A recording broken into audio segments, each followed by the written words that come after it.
በስመ አብ ወወልድ ወመንፈስ ቅዱስ አሐዱ አምላክ አሜን። ስቡሕ እግዚአብሔር በምክረ ቅዱሳን በቅዱሳኑ አንድነት በቅዱሳኑ ኅብረት ጥንት የሌለው ቀዳማዊ ህልፈት የሌለው ዳህራዊ ኖሮ ኖሮ ተገኘ ኖሮ ኖሮ ደግሞ ያልፋል የማይባል ለዘመኑ ጥንት መጀመሪያ ለዘመኑ ፍጻሜ የሌለው የአባቶቻችን አምላክ እግዚአብሔር ጤናችንን ሰጥቶ ሕይወታችንን ጠብቆ በዚህ ምሽት ለነፍሳችን እረፍት ለሥጋችን በረከት የሆነውን ቅዱስ ቃሉን እንድንሰማ ስለሰበሰበን ስሙ ለዘላለም የተመሰገነ ይሁን። ለቃል መውረድ ለሥጋ እርገት ምክንያት የሆነች አፍታኒተ ረድኤት ሰዓሊተ ምሕረት ምዕራገ ጸሎት እመአምላክ ወላዲተ አምላክ ድንግል ማርያም ጣዕሟ ከአንደበታችን ፍቅሯ በልቦናችን ይደርብን።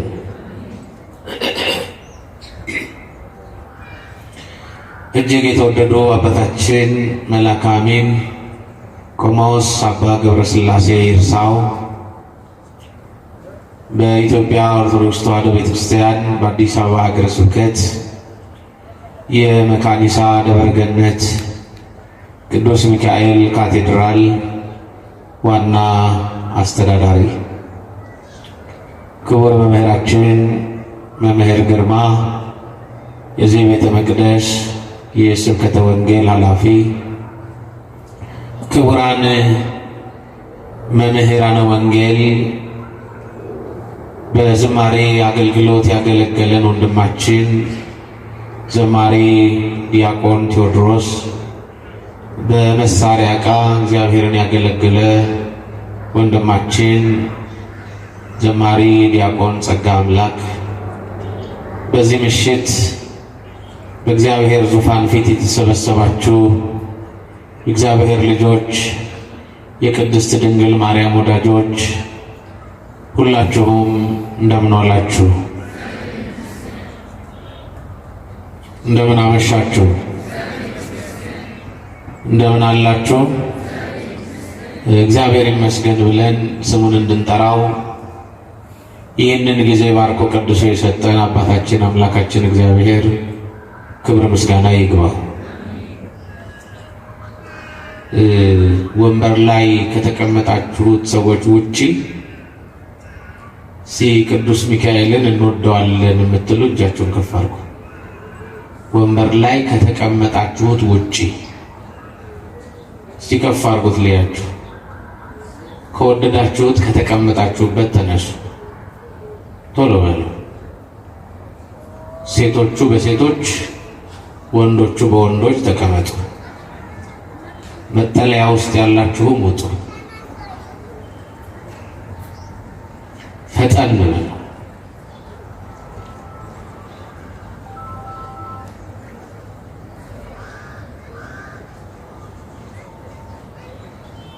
ቢቻል መውጣት ከፈለጋችሁ እዛ ጥግ ላይ በር ላይ ያላችሁ ወደ ኋላ ላይ ተቀመጡና መውጣት ስትፈልጉ ቀስ ብላችሁ ትወጣላችሁ። አንከለክላችሁ፣ ግን ኖ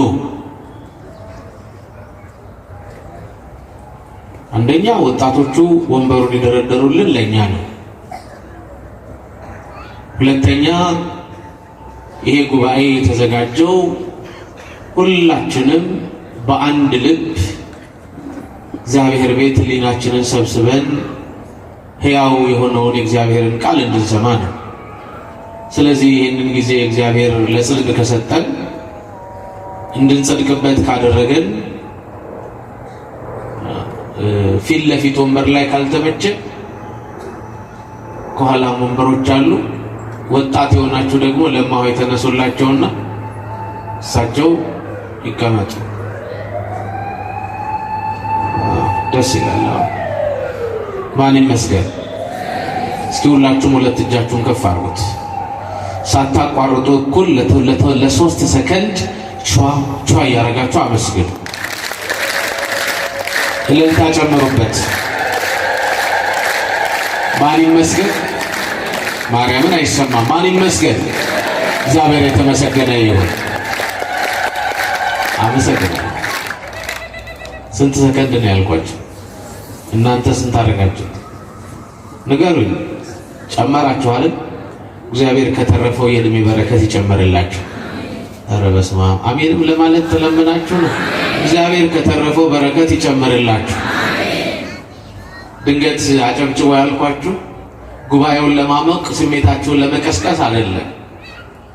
ጭብጨባ፣ እልልታ፣ ምስጋና ለእግዚአብሔር መስዋዕት ስለሆነ ነው።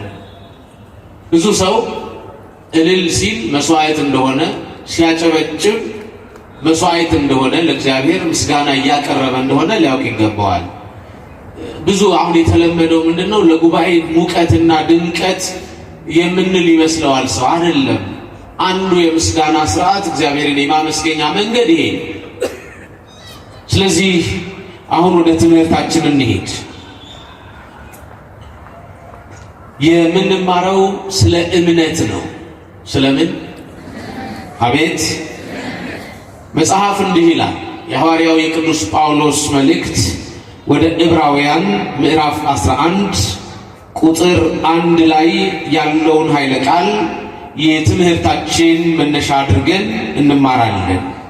ቃሉን ከኔ ጋር ትላላችሁ። እምነት ተስፋ ስለምናደርገው ነገር የሚያስረግጥ ነው።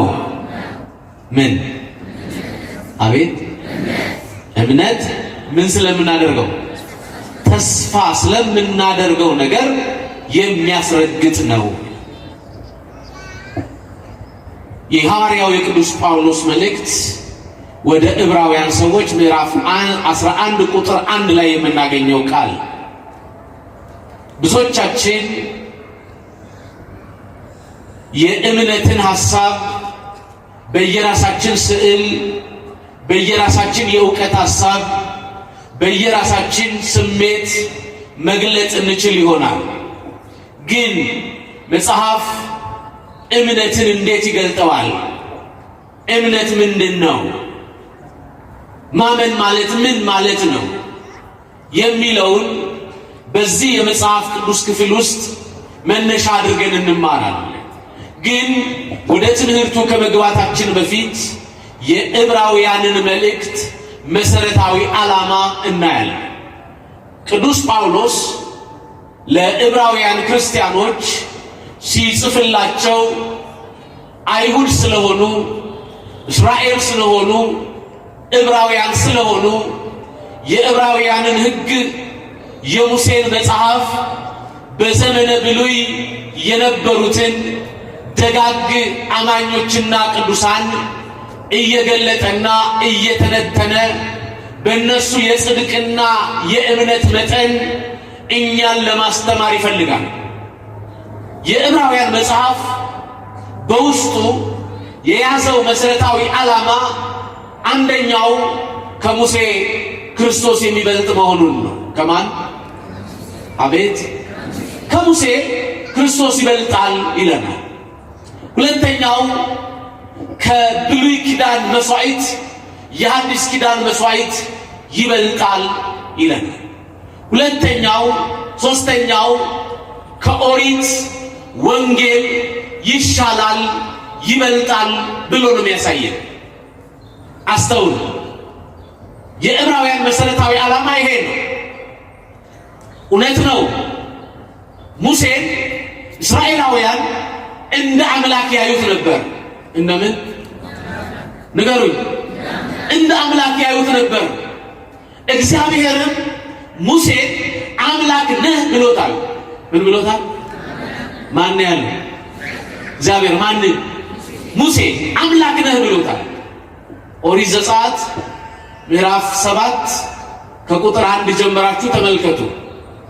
እግዚአብሔር አለ፣ ሙሴ ሆይ እኔ አንተን ለፈርዖን አምላክ አድርጌ ሾሜሃለሁ ይላል። እስቲ ቃሉን ከኔ ጋር በሉ። ሙሴ ሆይ በሉ።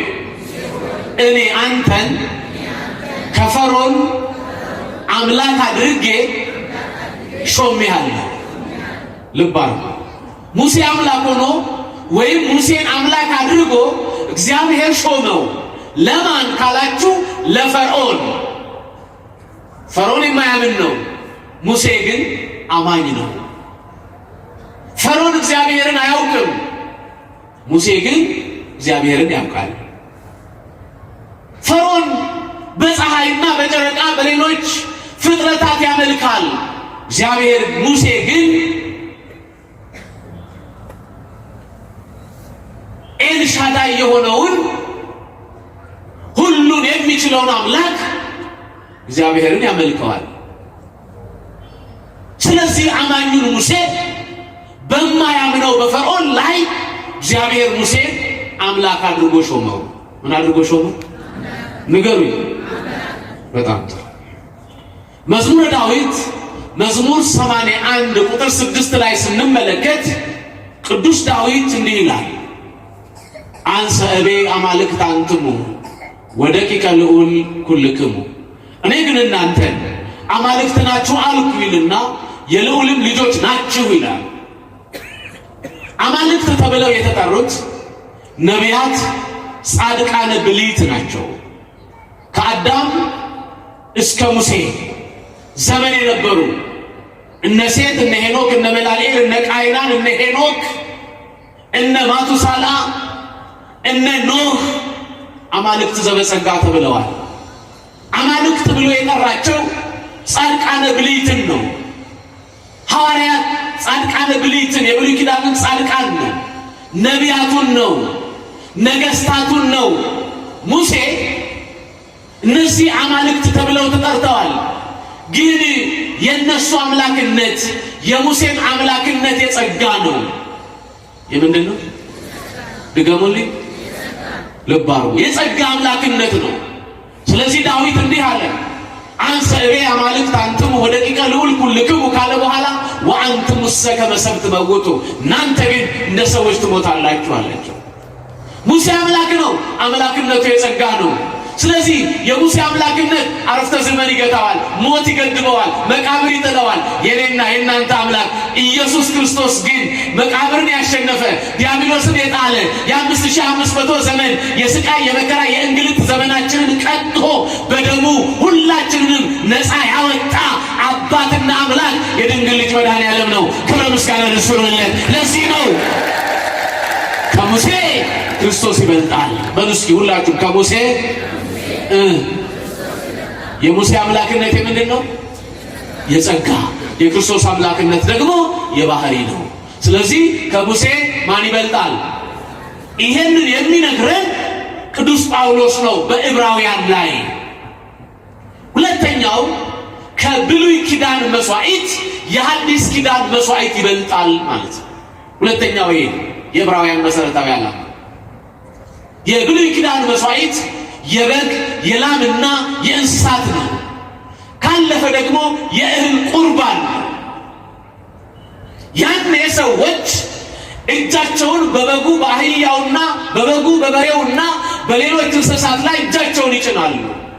ከጫኑ በኋላ ኃጢአታቸውን ይናዘዛሉ። ከቃሉ ጋር ናችሁ? ይናዘዛሉ። ልክ ተናዘው ሲጨርሱ ስለ በጉ፣ ስለ ወይፈኑ፣ ስለ ሌሎቹ እንስሳት፣ ስለ ሰውየው ኃጢአት ፈንታ እነዛ በጎች፣ ፍየሎች፣ ዋኖሶች መስዋዕት ሆነው ይቀርባሉ። አስተውሉ። የዛ ሰው ኃጢአት ወደ እነዛ እንስሳት ይተላለፋል። ግን ያም ሆኖ ዕለታዊ ስርየት እንጂ ዘላለማዊ ድነት አላሰጠም። ከቃሉ ጋር ናችሁ? ዕለታዊ ስርየት እንጂ ዘላለማዊ ድነት አላሰጠም። ስላላሰጠ ነው ክብር ይግባው ነዋ በግዑ ለእግዚአብሔር ዘያሐትት ኃጢአተ ዓለም፣ የዓለምን ኃጢአት የሚያስወግድ የእግዚአብሔር በግ ኢየሱስ ክርስቶስ ከሰማይ መውረድ ግድ ሆነበት። አስተውሉ። ምክንያቱም የብሉይ ኪዳን መስዋዕት የሚያደርገው በበግ ደም፣ ኃጢአት የሚሰረየው በበግ ደም ነው። ግን ራሱ ክርስቶስ የእግዚአብሔር በግ ሆኖ ተገለጠ። ራሱ መስዋዕት አቅራቢ፣ ራሱ ተወካፌ መስዋዕት ሆኖ ቀራንዮ አደባባይ ላይ በማያዳግም መስዋዕትነት አንድ ጊዜ ባፈሰሰው ደም ዓለምንና የአዳምን ዘሮች ከኃጢአት እስራት ነፃ ወጣቸው። ክብር ምስጋና ለእሱ ይሁንለት ለአምላካችን። ስለዚህ ከብሉይ ኪዳኑ መስዋዕት የአዲስ ኪዳኑ መስዋዕት ይበልጣል። ሁለተኛው የዕብራውያን ዓላማ ይሄ ነው። ሶስተኛው ከብሉይ ኪዳን ክህነት የአዲስ ኪዳን ክህነት ይበልጣል። ከቃሉ ጋር ናችሁ? ከብሉይ ኪዳን ክህነት የአዲስ ኪዳን ክህነት ይበልጣል። የብሉይ ኪዳን ክህነት በዘር በነገድ ነው። የሌዊ ወገን የሆነ ብቻ ነው ካህን መሆን አገልጋይ መሆን የሚችለው። ክርስቶስ ግን ከዘር ከነገድ ዋጅቶ ሁላችንንም በዘር በነገድ በቋንቋ በሰፈር በመንደር ሳይለየን ሁላችንም ነቅተን በቅተን ተምረን ከተገኘን የእሱ አገልጋዮች እንድንሆን የክህነት አገልግሎትን ሰጠን። እነዛ ካህናት ወደ ምድረ ርስት ሊያስገቡ ይችላሉ፣ ወደ መንግሥተ ሰማያት አያስገቡም። የአዲስ ኪዳን ካህናት በክርስቶስ ምክንያት የተሾሙ የአዲስ ኪዳን ካህናት ግን የመንግሥተ ሰማያትን በር ከፍተው ወደ ዘላለማዊ መንግሥት ያስገባሉ።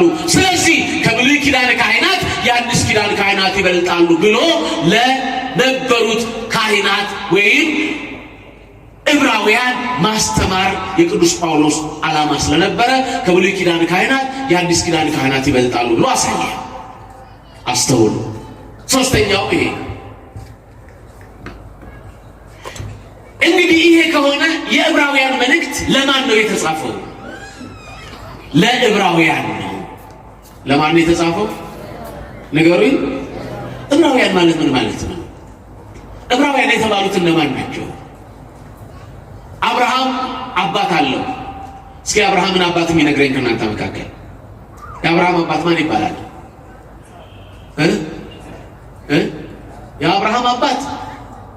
የአብርሃም አባት ታራ ይባላል።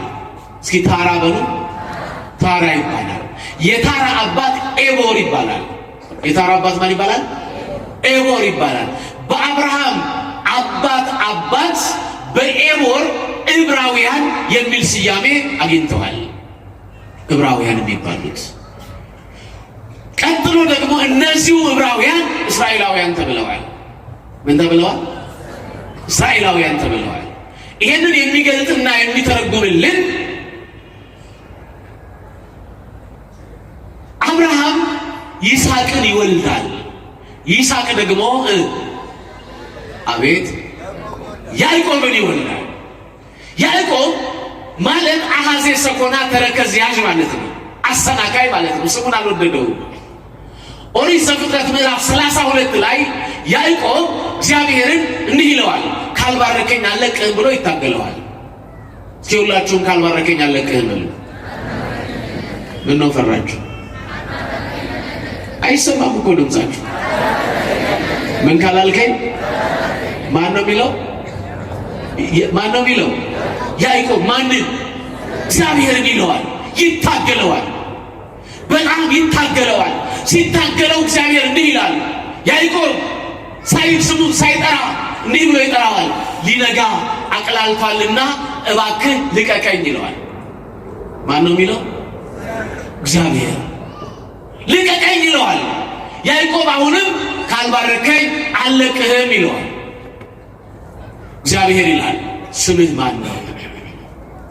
ከቃሉ ጋር ናችሁ? ስምህ ማን ነው?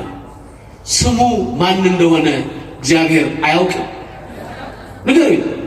ያውቃል። ግን ታሪክ ሊቀይር ሲፈልግ እግዚአብሔር ሁል ጊዜ ይጠይቃል። አዳም ሕግ ጥሶ ትእዛዝ አፍርሶ ከገነት ዛፎች መካከል እንደተሸሸገ እግዚአብሔር አያውቅም? ግን ምን አለ? አዳም ሆይ ወዴት ነህ አለ። ብሏል አላለም? ወዴት ነህ ያለው ሳያየው ቀርቶ አይደለም፣ ድምፁን አሰምቶ ተስፋ ሊሰጠው ስለፈለገ ነው። ልጅ አጥፍቶ ከአባቱ እንደሚሸሸግ አዳምን በማጥፋቱ ከአባቱ ከእግዚአብሔር ቢሸሸግ ያ ልጅ ወዴት ሄደ ብሎ አባት እንደሚፈልግ እግዚአብሔርም አዳምን በገነት መካከል ኮቴውን እያሰማ አዳምን ፈለገው። የፍቅር አምላክ እግዚአብሔር ሁላችንንም በምህረት ይፈልገን። ክብር ምስጋና ለእሱ ይሁንልን። እሱ በምህረት ይፈልገን። ባካችሁ ዛሬም የተደበቅንበት የኃጢአት ጥሻ አለ። የዝሙት ትሻለ፣ የምቀኝነት ትሻለ፣ የዘረኝነት ትሻለ፣ የሴራ ፖለቲካ ትሻለ። ብዙ የተደበቅንባቸው ቦታዎች አሉ። እዛ ውስጥ ሆነን መድኃኔዓለም በምህረት ይፈልገን። አሜን በሉ። ማን ይፈልገን? አዎ እሱ ይፈልገን። በምህረት ይፈልገን፣ በይቅርታ ይፈልገን። ለአዳም ተስፋ ሰጠው። ወዴት ነህ ብሎ ፈለገው። አሁንም ያዕቆብ እንደሆነ እያወቀ እግዚአብሔር እንዲህ አለው፣ አንተ ስምህ ማን ነው አለ። ከቃሉ ጋር ናቸው። ስምህ ማን ነው ብሎ ጠየቀ። ያዕቆብ እንደሆነ እግዚአብሔር አያውቅም? ያውቃል። እያወቀ ጠየቀ። ለምን? ታሪክ ሊቀይር ስለፈለገ። ስሜ አለ ያዕቆብ ይባላል አለ። ልክ ያዕቆብ ስሜ ያዕቆብ ይባላል ብሎ ተናግሮ ሳይጨርስ እግዚአብሔር የያዕቆብን የጭኑን ሹሉዳ ቆነጠጠው ይላል። ጭኑ ላይ ቆነጠጠው። ምኑ ላይ ቆነጠጠው? ያን ጊዜ ያዕቆብ የማያውቀውን አዲስ ቃል ተናገረ። እንዲህ ብሎ ጵኒኤል አለ። እስኪ ሁላችሁም ጵኒኤል በሉ። ድገሙት። ምን ማለት ነው? ጵኒኤል ማለት የቃሉ ትርጉም ሰውነቴ ድና ቀረች ማለት ነው። እንደ ዳና አረጋገጠ። ከዚህ በኋላ እግዚአብሔር አለው ጭኑ ከቆነጠጠው በኋላ ከዛሬ ጀምሮ ያዕቆብ አትባልም እስራኤል ትባላለህ አለው። ክብር ምስጋና ለእግዚአብሔር። ስሙ ተቀየረለት። ዘማዊ ነበርሽ በንስሐ ድንግል ሆነሻል ብሎ ክርስቶስ ስማችን እንዲቀይርልን።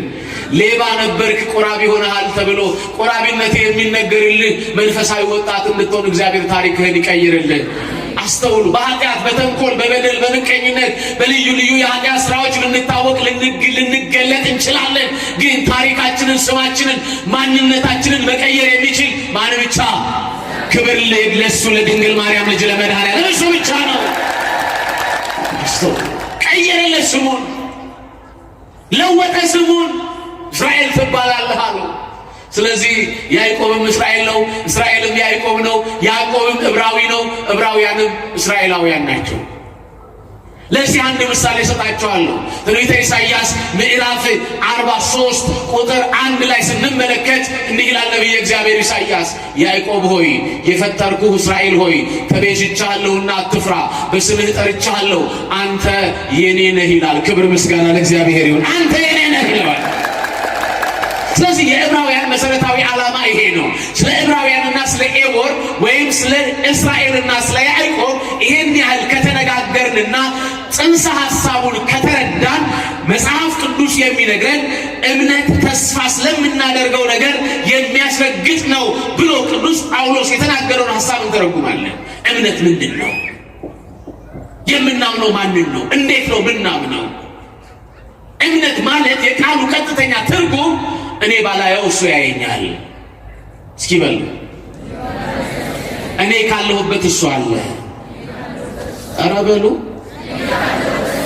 የማቀርበውን ጸሎት፣ ልመና፣ ምልጃ ሰምቶ ምላሽ የሚሰጠኝ ረቂቅ አምላክ አለ ብሎ በልብ የሚታመን ምስጢር እምነት ነው። ልብ አሉ። እኔ ባላየው እሱ ያየኛል። እኔ ካለሁበት እሱ አለ። የማቀርበውን ጸሎት፣ ልመና፣ ምልጃ ሰምቶ ምላሽ የሚሰጠኝ አምላክ አለ ብሎ በልብ የሚታመን በምን አልኳችሁ? በልብ የሚታመን ረቂቅ ምስጢር እሱ እምነት ይባላል። እምነት በአማኙና በታማኙ መካከል ያለ መንፈሳዊ ረቂቅ ግንኙነት ነው። አስተውሉ። ለዚህ ነው እምነት አለ ተስፋ አለው። ምን አለ? ድገሙልኝ። ልብ አድርጉ። አሁን እኔን የሚያስጮኸኝ እምነት ነው። እናንተን በራችሁን አዘግቶ እዚያ መጣችሁ ንገሩኝ። ስትገቡ ወደ ቤታችሁ በምንድን ነው? ንገሩኝ። ስትተኙ፣ ስትሰሩ፣ ስትኖሩ እምነት የህይወታችን አንዱና ትልቁ ክፍል ነው። ሰው ያለ እምነት መኖር አይችልም። ያለ እምነት የሚኖሩ ሰዎች ስነ ምግባር የላቸውም። ያለ እምነት የሚኖሩ ሰዎች እግዚአብሔር የሚባለውን ታላቅ መለኮታዊ ኃይል አያውቁትም። እምነት የሌላቸው ሰዎች ጨካኞች ናቸው። ምኖች ናቸው? ነፍሰ ገዳዮች ናቸው። ርኅራኄ፣ ይቅር ባይነት፣ ምሕረት፣ በጎነት የላቸውም ውስጣቸው። እንዳንጨክን የሚያደርገን መለኮት የሚባል የምናምነው አምላክ አለ። ስለዚህ እምነት በአማኙና በታማኙ መካከል ያለ መንፈሳዊ ረቂቅ ኃይል ነው። የሚታመነው እግዚአብሔር ነው። እስኪ ሁላችሁ በል የሚታመነው ማን ነው? እግዚአብሔር ነው። እግዚአብሔር ማን ነው? ማን ነው እግዚአብሔር? እግዚአብሔር እንዴት ትረዱታላችሁ? እግዚአብሔር ማን ነው ሲባል ብዙ ሊከብዳችሁ አይገባም። እግዚአብሔር አምሳዬ ዓለማት ነው። እግዚአብሔር ማለት ራሱ የዓለም ጌታ የዓለም ገዥ ማለት ነው።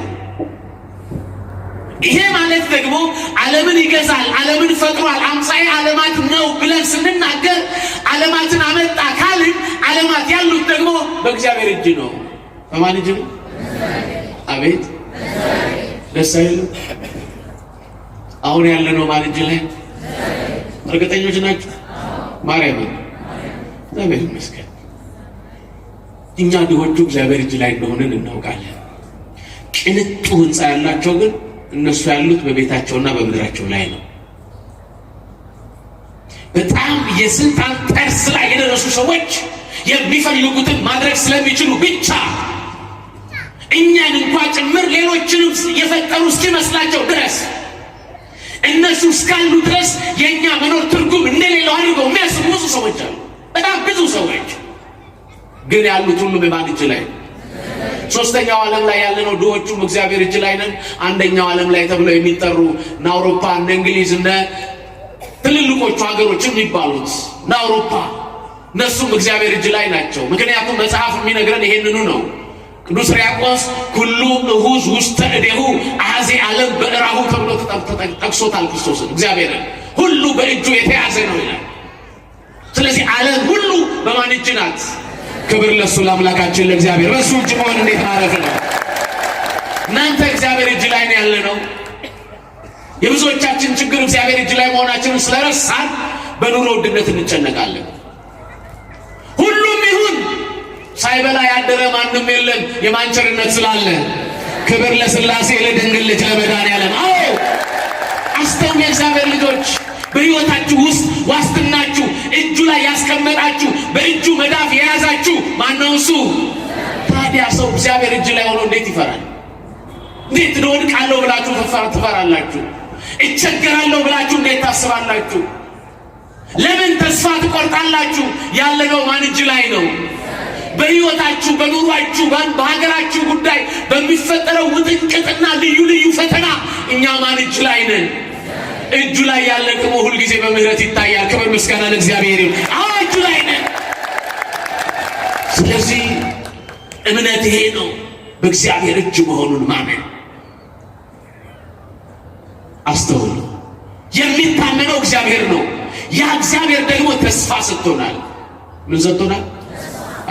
ለመኖራችን ተስፋ አለ። በነገራችን ላይ ተስፋ የሌለው ሰው አይደለም። ትልቅ ተስፋ ነው እግዚአብሔር የሚሰጠን ሀብት። ልብ አድርጉ። ድሆቹ የምንለፋው ነገ ያልፍልኛል ብለን አይደል? ተማሪው የሚማረው ነገ የተሻለ እንጀራ ብላለሁ ብሎ አይደል? ተስፋ ከሌለ እኮ ኑሮ የለም። ተስፋ ከሌለ ህይወት ጨለማ ነው። ተስፋ ከሌለ መሻገር ይከብዳል። ስለዚህ ቅዱስ ጳውሎስ ምን አለ?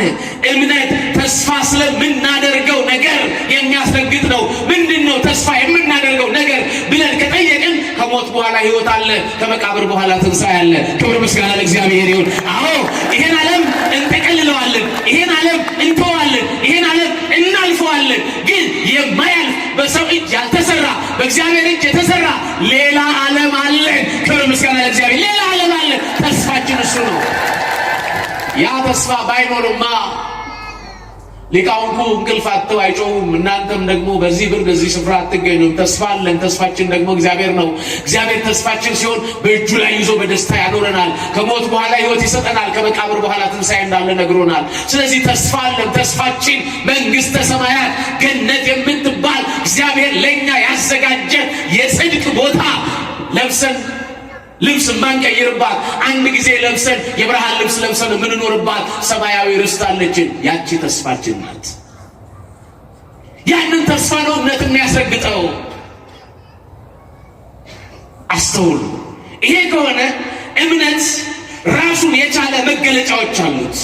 ምኖች አሉት? መገለጫዎች አሉት። እምናምነው እግዚአብሔር ነው ብያለሁ። እግዚአብሔር አለ የለም? መኖሩን በምን ታውቃላችሁ? አሁን የመጀመሪያው እግዚአብሔርን ለማመን የእግዚአብሔርን መኖር ማወቅ ነው። ሀልወተ እግዚአብሔርን ማወቅ ነው። አንደኛው እምነት ተስፋ ስለምናደርገው ነገር የሚያስረግጥ ነው ካልን መጀመሪያ እምነት የተባለው የምናምነው እግዚአብሔር መኖሩን ማመን ያስፈልጋል። እግዚአብሔር መኖሩን በምን ታውቃላችሁ? አቤት ጥሩ፣ በእምነት ልክ ናችሁ። ግን መጽሐፍ እንዲህ ይለናል፣ አስተውሉ። አነብላችኋለሁ እዚሁ ዕብራውያን ምዕራፍ 11 ላይ እምነት ተስፋ ስለምናደርገው ነገር የሚያስረግጥ ነው ይልና የማናየው ነገር የሚያስረዳው የማናየውንም ነገር የሚያስረዳ ነው። ለሽማግሌዎች የተመሰከረላቸው በዚህ ነውና ዓለሞች በእግዚአብሔር ቃል እንደተፈጠሩ ወይም እንደተዘጋጁ፣ ስለዚህ የሚታየው ነገር ከማይታየው እንደሆነ በእምነት እናረጋግጣለን። እስኪ ሁላችሁ በሉ የሚታየው ነገር በሉ። አልሰማሁም። ከማይታየው እንደሆነ በእምነት እናረጋግጣለን። ስለዚህ በፍጥረት ፈጣሪን እናውቃለን ማለት ነው። እግዚአብሔር የሚታወቀው በፍጥረቱ ነው። መኖሩ የሚታወቀው በፍጥረቱ ነው። ለዚህ ኦሪት ዘፍጥረት ምዕራፍ 1 ቁጥር 1 እንመልከት። በቀዳሚ ገብረ እግዚአብሔር ሰማየ ወምድረ፣ በመጀመሪያ እግዚአብሔር ሰማይና ምድርን ፈጠረ ይለናል። ምንና ምን? አሁን እግዚአብሔር መኖሩን ነግሮናል። መኖሩን ብቻ አይደለም፣ ምንና ምንን ፈጥሯል። ስለዚህ ሰማይና ምድርን የፈጠረ ማንም ይባላል? አቤት እግዚአብሔር ይባላል። ስለዚህ እግዚአብሔር መኖሩ በፍጥረቱ ለፍጥረቱ ታውቋል ማለት ነው። ሮሜ ምዕራፍ 1 ቁጥር 19 እግዚአብሔር ራሱን በሉ እስኪ በፍጥረቱ ገልጧል። ስለዚህ እግዚአብሔር የተገለጠው እግዚአብሔር ራሱን ያሳየው መኖሩን ያሳወቀው በፍጥረቱ ነው። ሌላው ሁለተኛው እግዚአብሔር ለመኖሩ የእግዚአብሔር መገለጫዎች አሉ።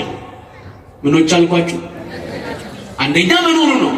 ሁለተኛ መገለጫዎቹ ናቸው፣ እግዚአብሔር የሚገልጹ ነገሮች። እነዚህን እናያለን።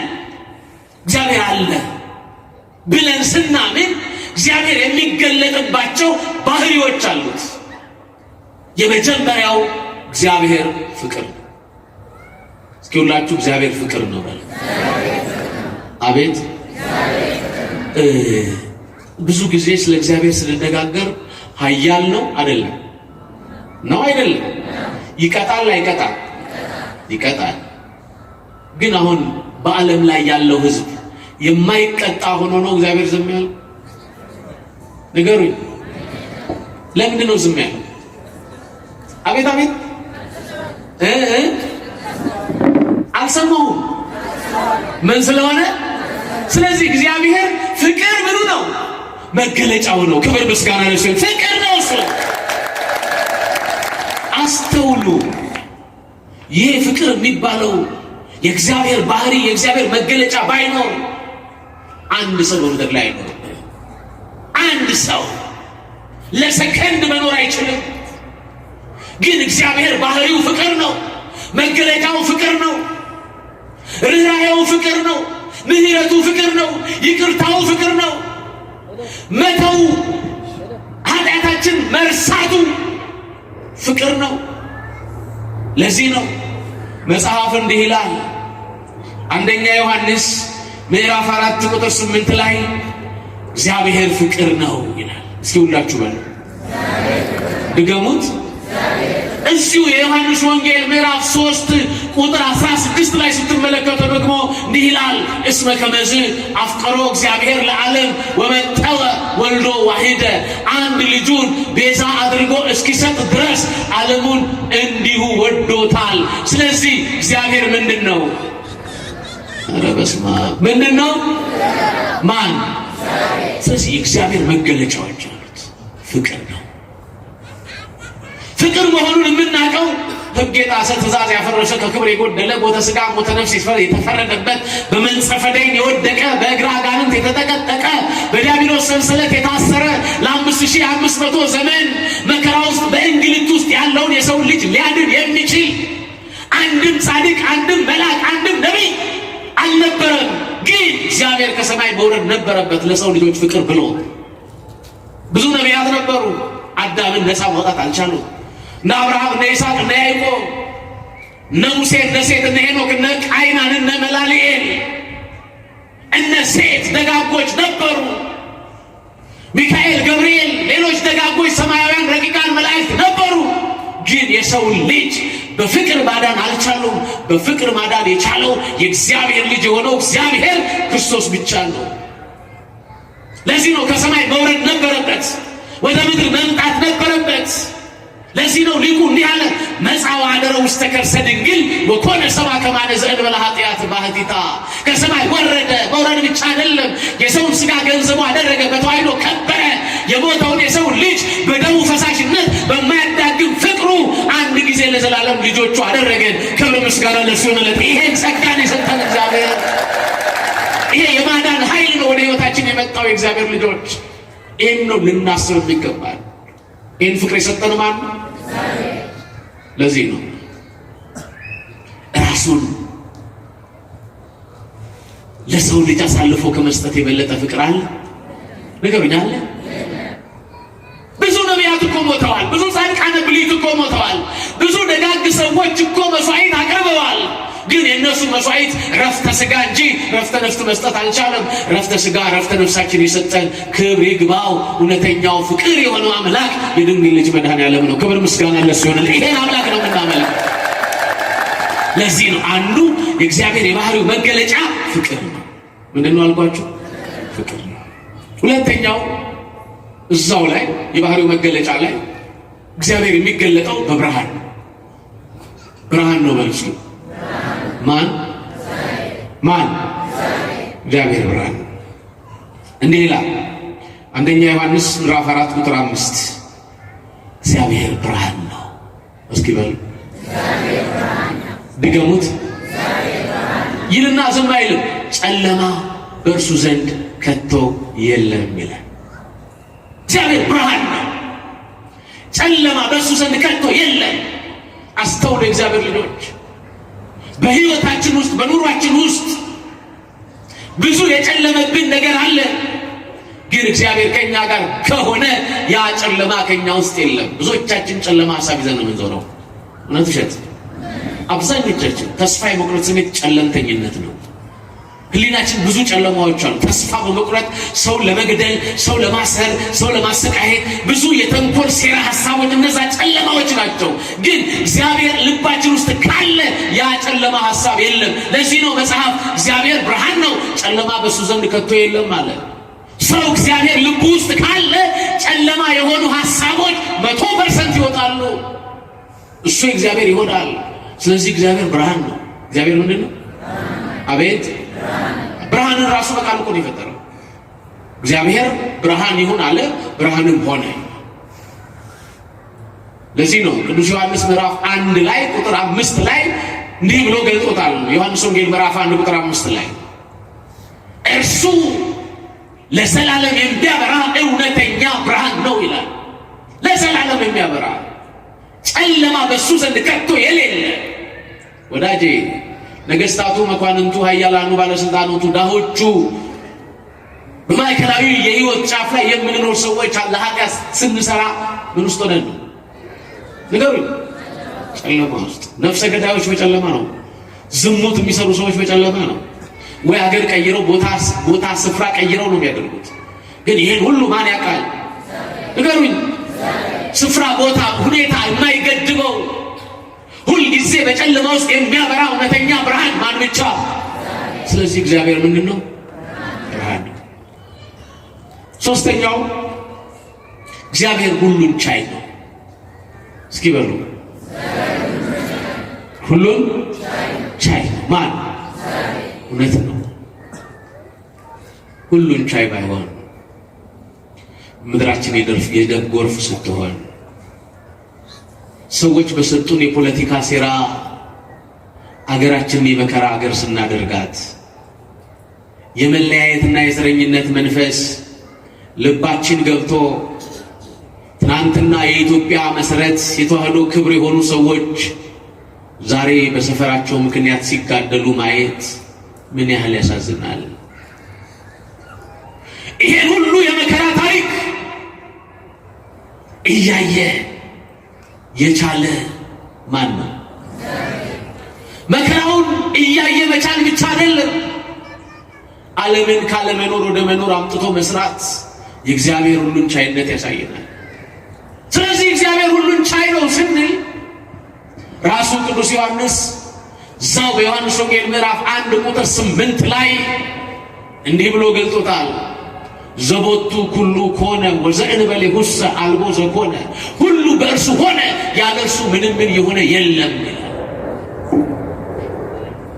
ሁሉን ማድረግ የሚችል የሁሉ ባለቤት፣ የሁሉ ሰሪ፣ የሁሉ አድራጊ ማን ብቻ? ስለዚህ እግዚአብሔር ምንድን ነው? አቤት አቤት ሁሉን ቻይ ነው። ሁለት የመጽሐፍ ቅዱስ ጥቅሶች ልስጣችሁ። ኦሪት ዘፍጥረት ምዕራፍ 17 ቁጥር 1 ቃሉን ከኔ ጋር በሉ። እኔ ኤልሻዳይ ነኝ፣ ሁሉን አደርጋለሁ። ማን ነው የሚለው? ሁሉን አደርጋለሁ። ይሄ ማለት ምን ማለት ነው? ቅዱስ ገብርኤል ለድንግል ማርያም ያሳመናት ቃል እኮ ነው።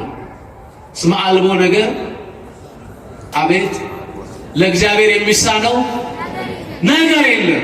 ስለዚህ ለእግዚአብሔር የሚሳነው ነገር ከሌለ እግዚአብሔር ሁሉን ቻይ ነው። ስለዚህ ሶስተኛው የእግዚአብሔር መገለጫ ሁሉን ቻይነቱ ነው። አራተኛው የማይለወጥ ሕያው አምላክ ነው። እስኪ ሁላችሁ በሉ የማይለወጥ ሕያው አምላክ ነው። ልብ አድርጉ። በጊዜ በቦታ በሁኔታ አይለወጥም። የማይለወጥ አምላክ ነው። ይህንን መጽሐፍ እንዲህ ብሎ ይነግረናል። ትንቢተ ሚልክያስ ምዕራፍ 3 ቁጥር 6 ላይ ጌታ እግዚአብሔር አይለወጥም ይላል። እስኪ ሁላችሁ በሉ ጌታ እግዚአብሔር በሉ አቤት አይለወጥ፣ የማይለወጥ ሕያው አምላክ ነው። ዘመን አይሽረው፣ ስርዓተ ማህበር አያሻሽለው። በዚህ ጊዜ የተገኘ በዚህ ጊዜ ያልፋል አይባልም።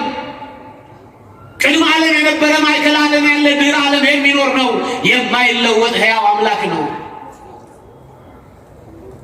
ስለዚህ የማይለወጥ አምላክ መሆኑን መጽሐፍ ይነግረናል።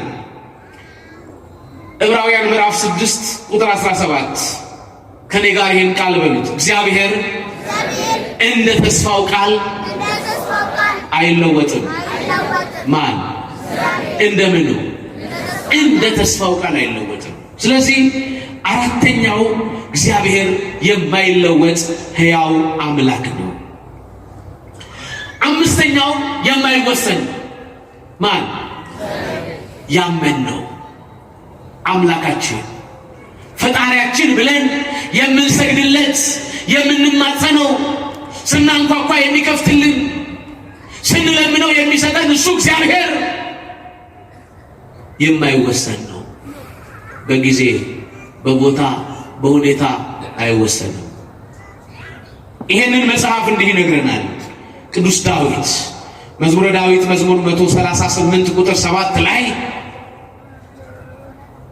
ከመንፈስህ ወዴት እሄዳለሁ? ከቃሉ ጋር ናችሁ? ከመንፈስህ ወዴት እሄዳለሁ? ወደ ሰማይ ብወጣ አንተ በዚያ አለ፣ ወደ ጥልቁ ብወርድ አንተ በዚያ አለ። ካንተ ወዴት እሄዳለሁ? ይባረኩ።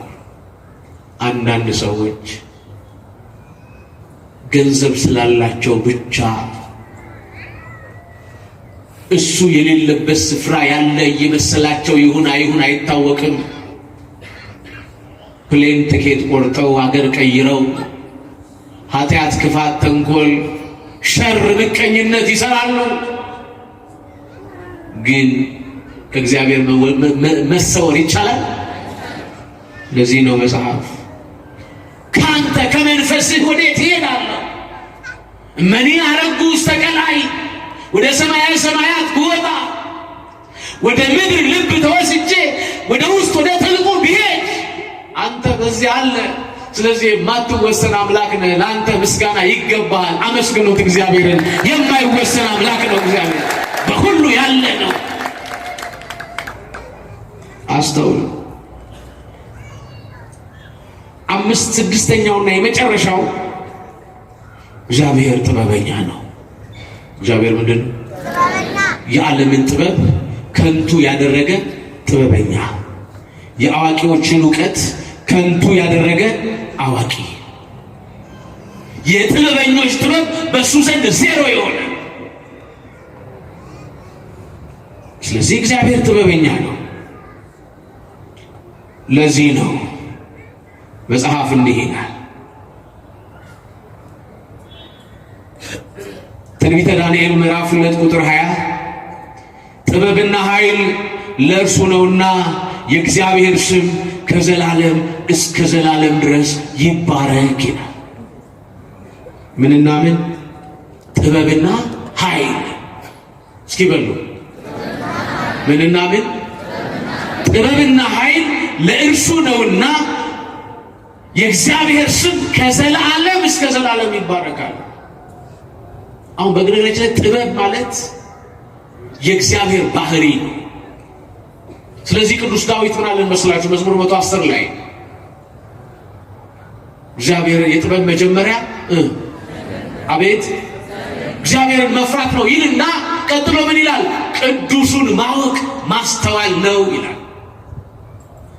እስኪ ሁላችሁ በሉ ቅዱሱን ማወቅ አቤት ማስተዋል ነው። ማወቅ ያስፈልጋል። ቅዱሱን ማወቅ፣ ኃያሉን አምላክ ማወቅ። እሱን ስናውቅ ጥበበኞች እንሆናለን። ጥበብ ራሱ ክርስቶስ ነው። ጥበብ ራሱ እግዚአብሔር ነው።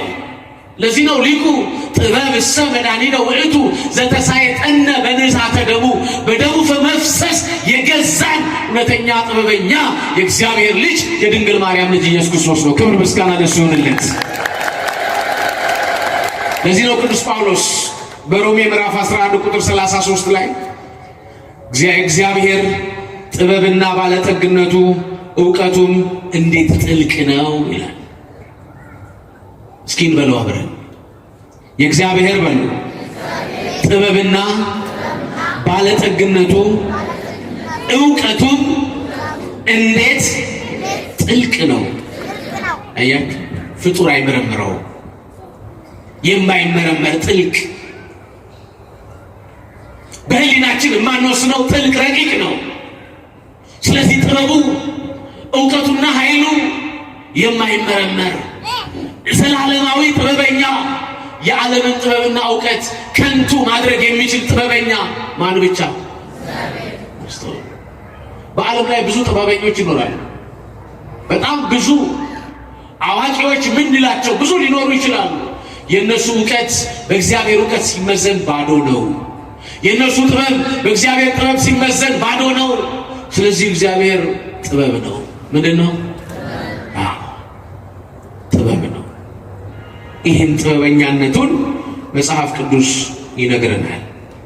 አንደኛ ቆሮንቶስ ምዕራፍ 2 ቁጥር 7 ተሰውሮ የነበረውን የእግዚአብሔርን የጥበብ ምስጢር እናገራለሁ ይላል። ምንድን ነው ያ የጥበብ ምስጢር ተብሎ የተገለጠው? የአምላክ ሰው መሆን ነው። ከቃሉ ጋር ናችሁ? የምን ምስጢር? የጥበብ ምስጢር ተብሎ የተገለጠው የአምላክ ሰው መሆን ነው።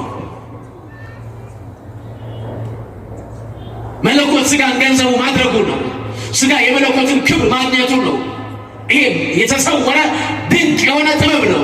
ለዓለም አይገባውም። ብዙዎች ክርስቶስን ያልተረዱበት መንገድ ይሄ ነው። የተሰወረ ጥበብ ስለሆነ ነው። እስኪ ሁላችሁ በል የተሰወረ ጥበብ በል። ድገሙት። ያ የተሰወረ ጥበብ ማን ነው? ክርስቶስ ነው። አይሁድ በዚህ ነው የወደቁት። የሚያዩት ድንግል ማርያምን ነው። የሐናና የኢያቄም ፍሬ የሆነችው ግን ከሷ የተገኘው ክርስቶስ በእነሱ እሳቤ ስጋዊ ብቻ አድርገው ያስቡታል። ሎቱ ስብሐት ክብር ይግባውና እሱ ያስቡታል። ግን እሱ የተሰወረ ጥበብ መለኮትን የተዋሃደ አምላክ ነው። ስለዚህ የተሰወረ ጥበብ ብሎ የተገለጠው ክርስቶስ ነው። ክብር ምስጋና ለእሱ ይሁንለት ለአምላካችን። እሱ ነው። ስለዚህ እግዚአብሔር ልጆች በዚህ ልክ እግዚአብሔርን ልናቀው ይገባል። መጽሐፍም የሚነግረን ይሄንኑ ስለሆነ ሁላችሁም በእምነት ሐሳብ ውስጥ የምትኖሩ እግዚአብሔርን የምትወዱ ኦርቶዶክሳውያን ምእመናን ሁልጊዜ እግዚአብሔርን በዚህ እምነት ልክ ልታውቁት ይገባል። ሀልወቱን ማወቅ፣ ሁሉን ቻይነቱን ማወቅ፣ ጥበበኛነቱን ማወቅ፣ አዋቂነቱን ማወቅ፣ እነዚህ ነገሮችና ሁልጊዜ ከእግዚአብሔር ጋር እንኖራለን። ልብ አድርጎ የእግዚአብሔር ልጆች ይህ ታላቅ ታሪክ ካቴድራል ይህንን ጉባኤ ሲያዘጋጅ ነፍሳት እንዲድኑ፣ ሰዎች እግዚአብሔርን ቃል ሰምተው ወደ እግዚአብሔር ክብር እንዲሻገሩ፣ ባለጸጎቹ፣ ባለስልጣኖቹ ልንገራችሁ፣ ኢትዮጵያን ለመፈወስ ሰው እግዚአብሔርን መስማት አለበት። ማንን ንገሩን? እግዚአብሔርን ስላልሰማን ፈተናው በዝቷል። ዝቅ ብለን አንዳንዴ እግዚአብሔርን እንስማ። በስልጣን ጫፍ ላይ ያላችሁ እግዚአብሔርን ስሙት። በሀብት ማማ ላይ ያላችሁ ክብራችሁን፣ ትልቅነታችሁን ዝቅ አድርጋችሁ ትታችሁ እግዚአብሔር ቤት ቁጭ በሉና ወንጌሉን ስሙት። እውነት ነው ጊዜ ላይኖር ይችላል፣ ግን ከወንጌል የተሻለ ረፍት የሚሰጥ ምንም ነገር የለም።